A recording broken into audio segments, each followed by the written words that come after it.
नमस्कार, मैं हूं मुकेश कोरी। आज हम चर्चा करेंगे कोविड की, क्योंकि आज हमारे देश में कोविड रुकने का नाम नहीं ले रहा है, कोरोना थमने का नाम नहीं ले रहा है। कोरोना का प्रकोप कहर जारी है।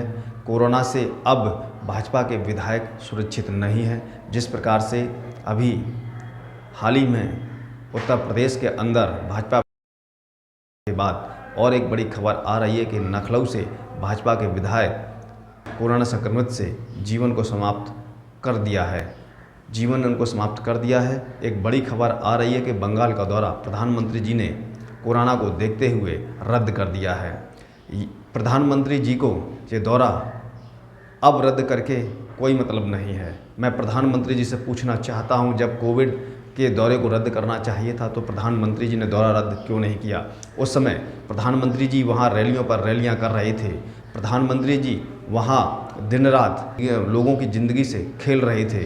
खुलेआम मंच के माध्यम से लोगों की आई हुई भीड़ से अपनी शिकायत दर्ज करा रहे थे। मीठी या कड़वी शिकायत बोलकर वहां पर मंचों पर हंस रहे थे।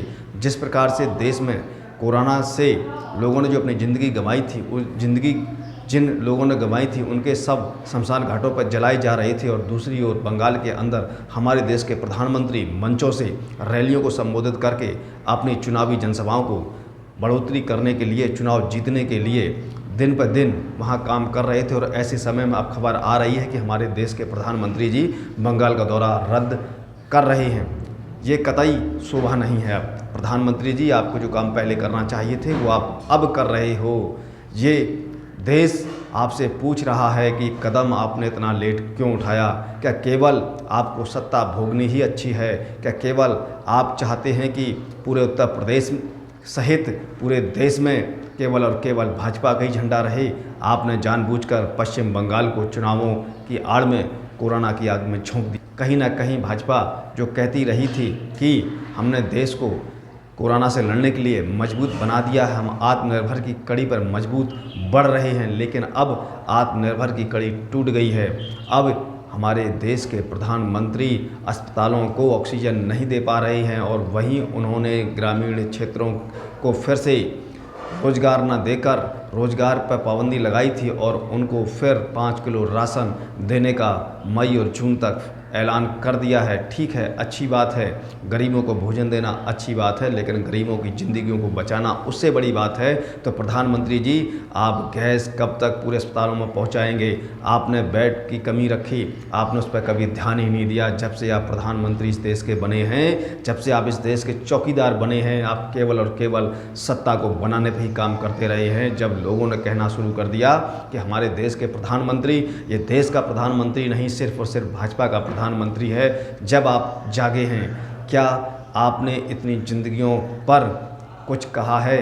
आप केवल और केवल अपना बचाव करते रहते हैं और हमेशा सोशल साइट पर अपने आप को आगे प्रस्तावित करने का मुद्दा रखते रहते हैं। प्रधानमंत्री जी, कुछ तो ख्याल रखें इस देश का कि उन्होंने आपको चौकीदार समझकर और उन्होंने आपको अपना समझकर ही इस देश का प्रधानमंत्री बनाया था और आपने उनको बेगाना समझकर मात्र 5 लोगों की चक्कर में इस देश को आग में झोंक दिया है। जिस प्रकार से मीडिया लिख रहा है कि प्रधानमंत्री ने पश्चिम बंगाल का दौरा रद्द कर दिया है, हम आपको वो खबर पढ़ के बताते हैं कि क्या लिखा गया है। एबीपी न्यूज़ ने लिखा है कि corona virus live, PM Modi आज कोविड पर करेंगे 3 उच्च स्तरीय बैठकें, रद्द किया बंगाल का दौरा। आपको बंगाल का दौरा तो पहले ही रद्द कर देना चाहिए था। जिस प्रकार से वहाँ पर ममता सरकार ने कहा था, ममता दीदी ने कहा था कि बचे हुए आगामी 3 चरणों के चुनाव एक साथ करा दिए जाएं, तो वहाँ पर आपने अपने कदम पीछे खींच लिए थे। उसके बाद जैसे ही राहुल गांधी ने वहाँ पर कोविड को बढ़ते हुए प्रकोप को देखते हुए अपनी सभी की सभी चुनावी जनसभाएं रद्द कर दी, फिर भी आप रैलियां कर रहे थे। उसके बाद सीएम ने वहाँ पर रैलियां रद्द की, तब कहीं जाकर आपका दिमाग खुला और पूरे देश ने आपको खरी खरी सुनाई जब आपने ये फैसला लिया। जिस फैसले को आपको सबसे पहले लेना चाहिए था, वही फैसला आप सबसे बाद में ले रहे हैं। इससे ये स्पष्ट समझ में आता है कि आपको केवल सत्ता भोगनी पसंद है, सत्ता लेनी पसंद है, लेकिन लोगों के लिए काम करना आपको पसंद नहीं है। पूरी खबर पर हम आपको चर्चा देते हैं कि कोरोना वायरस लाइव, भारत में कोरोना की दूसरी लहर बेहद भयावह रूप ले रही है। कुल 1.5 करोड़ से ज़्यादा लोग कोरोना संक्रमित हो चुके हैं। हर दिन 3 लाख से ज़्यादा कोरोना केस बढ़ रहे हैं। हर दिन 3 लाख से ज़्यादा कोरोना वायरस के मरीज बढ़ रहे हैं। इससे सरकार कतई सचेत नहीं हुई। जब ये हालात सामने आए तब सचेत हुई है और उन्होंने पश्चिम बंगाल का दौरा रद्द किया। इसमें भी प्रधानमंत्री बहुत लेट हो गए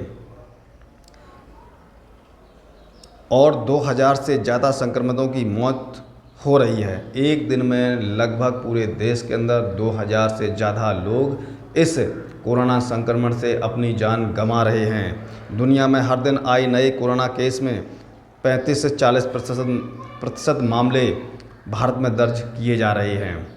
राष्ट्रीय राजधानी में बीते 24 घंटे के दौरान से कोरोना से 306 लोगों की मौत हो गई।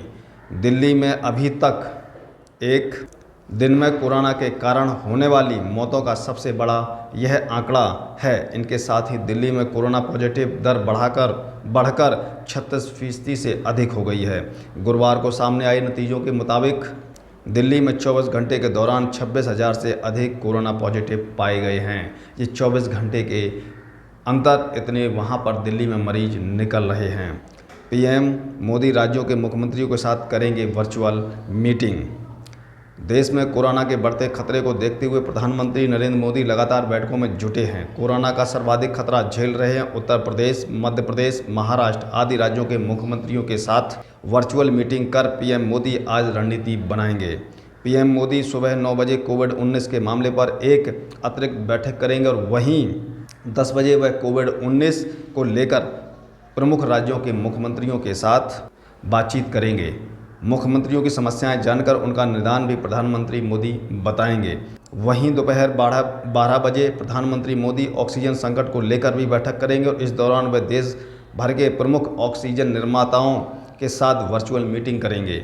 इन अहम बैठकों के मद्देनज़र प्रधानमंत्री ने आज पश्चिम बंगाल का अपना प्रस्तावित चुनावी दौरा भी रद्द कर दिया। देश में कोरोना संक्रमण के मामला तेज़ी से बढ़ रहे हैं और हालात इस कदर बिगड़ रहे हैं कि 24 घंटे में अब 3 लाख से ज़्यादा संक्रमण मामले सामने आ रहे हैं। उत्तर प्रदेश, दिल्ली सहित कई राज्यों में गंभीर मरीजों को ऑक्सीजन का संकट भी पैदा हो गया है। इसे देखते हुए अब प्रधानमंत्री मोदी लगातार बैठकें लेकर हालात को सुधारने में जुटे हैं। तो आपने सुना कि किस प्रकार से जब देश के हालात बिगड़ गए हैं, जब देश के हालात हाथ से निकल गए हैं तो देश के प्रधानमंत्री जी अब बैठकें लेकर उनको ठीक करने पर विचार कर रहे हैं, जो इन्हें पहले करना चाहिए था। जिस प्रकार से गोदी मीडिया ने हकीकत को दबाए रखा, 1 साल तक उस हकीकत को छिपाए रखा, जिसमें ये बताया गया कि भारत सरकार ने कोविड पर सफलता प्राप्त कर ली है, वैक्सीन लेकर अब हमारा देश सुरक्षित है। अगर वैक्सीन लेकर देश सुरक्षित था और सभी तरीके से जो गोदी मीडिया दिखा रही थी, तो फिर ये दूसरी लहर किस प्रकार से प्रकोप बनकर देश में टूटी है, इस हकीकत को भी गोदी मीडिया अभी भी छिपा रही है। कई आंकड़े अभी भी छिपाकर चल रही है। आपको ये खबर कैसी लगी, इस पर आप अपनी राय दे सकते हैं और राय देने के लिए आप कमेंट सेक्शन में जाएं और वहां पर कमेंट लिखें। कमेंट करने के साथ इस खबर को लाइक भी करें और लाइक करने के साथ शेयर करें, जिससे ये खबर अधिक से अधिक लोगों तक जा सके। आपने मुझे बड़े धैर्य के साथ सुना, उसके लिए आपका बहुत बहुत धन्यवाद। जय भारत।